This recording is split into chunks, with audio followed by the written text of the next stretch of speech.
کے لیے پھر خدا کے پیغمبروں سے باتیں کرتا ہوں تو خدا کو یہ چیز نازیب بنی تو خدا نے فرمایا کہ میرے حبیب کو آسمانوں پہ لے کے آؤ. وہ فرشتہ نبی پاک صلی اللہ علیہ وسلم کو آسمانوں پہ لے کے گیا لیکن سدرۃ المنتہا پہ پہنچ کے عرض کرنے لگا کہ یا نبی میری پہنچ یہی تک ہے, میں اس سے آگے نہیں جا سکتا. بس خدا نے کہا کہ تیری اوقات اتنی ہے, اس سے آگے جو اوقات ہے وہ اسی کی اوقات ہے جس کو سب سے پہلے میں نے حلق کیا اور میں اپنے وجود کو دنیا کے سامنے منانے کے لیے اس کو رکھا. تو جبرائیل کو بھی ماننا پڑا کہ زمین سے پہلے فلک سے پہلے, زمین سے پہلے فلک سے پہلے, طلوع شمس و قمر سے پہلے وجود نور محمدی تھا, وجود عقل و نظر سے پہلے. اور جب اس وجود کو کائنات میں لانا چاہا خداوند عالم نے تو کائنات میں پہلے زمین کو فرش بسایا, پھر آسمان کا سائبہ بسایا, پھر ہر کائنات کی اچھی سے اچھی تخلیق کی گئی. اس کے بعد نبیوں کو بھیجا گیا, ابن آدم کو بھیجا گیا, ابن آدم کی تخلیق کی گئی, ابن آدم کی تربیت کا انتظام کیا گیا, نبیوں میں پیغمبروں کو بھیجا گیا, پیغمبروں میں رسولوں کو بھیجا گیا. اور ہر ایک نے آ کے یہ کہا کہ ابھی وہ آنے والا ہے جس کے لیے یہ کائنات بنائی گئی ہے, ابھی وہ آنے والا ہے جو رحمت للعالمین ہوگا, ابھی وہ آنے والا ہے کہ جس کو رحمت للعالمین کا لقب دیا جائے گا, جو کائنات کے پیدا ہونے سے لے کر قیامت کے لیے رحمت ہے, ہر انسان کی رحمت ہے, ہر ذات کی رحمت ہے, ہر مذہب کی رحمت ہے, ہر نسل کی رحمت ہے, ہر رنگ کی رحمت ہے. اور جب وہ آیا تو اس ماحول میں اس کو لایا گیا, اس ماحول میں کہ جس ماحول میں پوری درندگی ہی درندگی تھی, لیکن اس ماحول میں 40 سال تک اس نے اپنا کلچر پیش کیا. وہ کلچر کیا تھا؟ وہ کلچر یہ تھا کہ قیامت تک آنے والوں کے لیے وہ کلچر ایک پراپیگیشن کے طور پہ پیش کیا گیا کہ آپ بددینوں میں رہو لیکن ایماندار کہلاؤ, آپ لچے لفنگوں میں رہو لیکن اپنی عزت نفس کا خیال رکھو, آپ ان لوگوں میں رہو جو چور ہیں, جو غلط کام کرتے ہیں, لیکن آپ کے کردار ہے ان کو انگلی اٹھانے کا بھی کبھی موقع نہ ملے.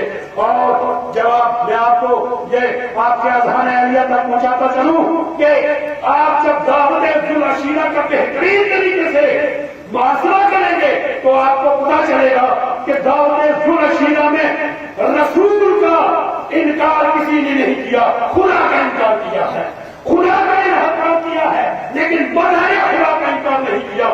وہ جو دشمن تھے وہ آج بھی امین مان رہے ہیں, وہ جو دشمن تھے وہ آج بھی صادق مان رہے ہیں, وہ جو دشمن تھے وہ آج بھی کہتے رہے ہیں کہ اگر آپ نے کوئی سوچا ہے تو وہ محمد ہے.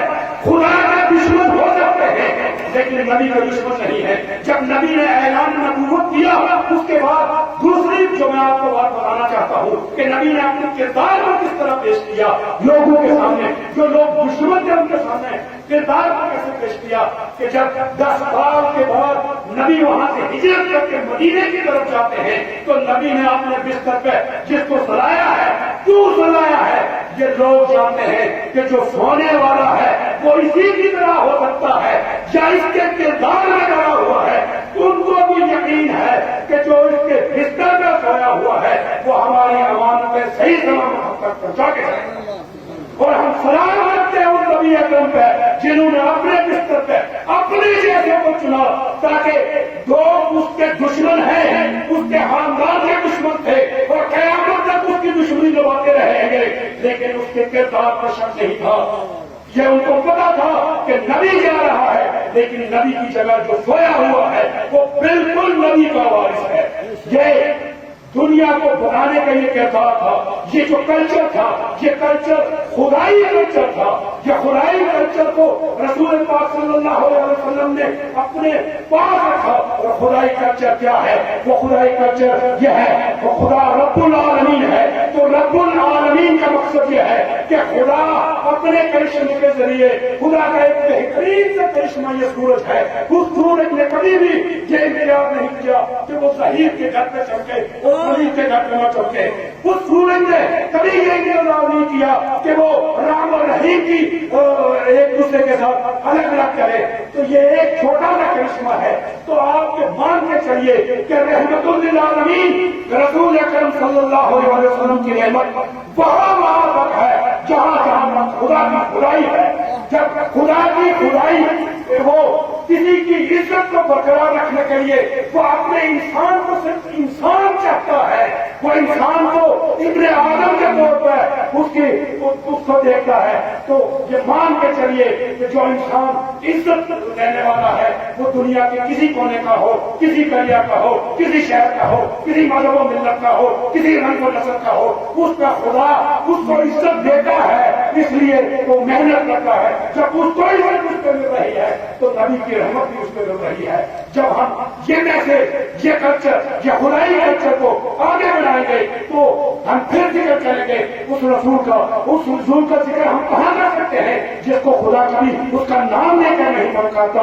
اسی لیے اس کو کہا گیا ہے کہ ذہن انسانی کہاں اور ذکر پیغمبر کہاں, بہر ساحل کہاں اور چھوٹا سا ساگر کہاں, بار ندہت کا اٹھا سکتا ہے ندہت کا کہاں, اتنی گنجائش پڑا الفاظ کے اندر کہاں, کیا خبر جب ٹوٹ جائے فکر کا لنگر کہاں.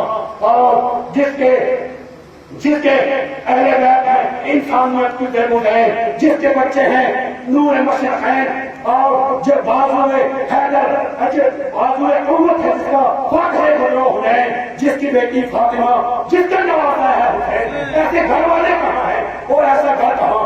آج ہمیں ضرورت ہے کہ اس گھر پہ ہم جھک جائیں اور اس گھر پہ رحمت کی التماس کریں. اس گھر پہ جھک جائیں اور اس گھر سے ہم امن کا پیغام لے کے آگے بڑھیں. آج اس گھر پہ جھک جائیں اور ہم انسانیت کو فروغ دینے کے لیے, انسان کو انسان سمجھنے کے لیے, انسان کو ابن آدم سمجھنے کے لیے, اس کی خدمت کرنے کے لیے جب آگے بڑھیں تو آپ مان کے چلیے کہ جو نہیں مانے گا وہ اس گھر پہ خود سر تسلیم خم کرے گا اور بے ساختہ اس کے منہ سے یہ آواز آئے گی کہ بات از خدا بزرگ ہوئی قصہ مختصر, بات از خدا بزرگ ہوئی قصہ مختصر, بات از خدا بزرگ ہوئی قصہ مختصر.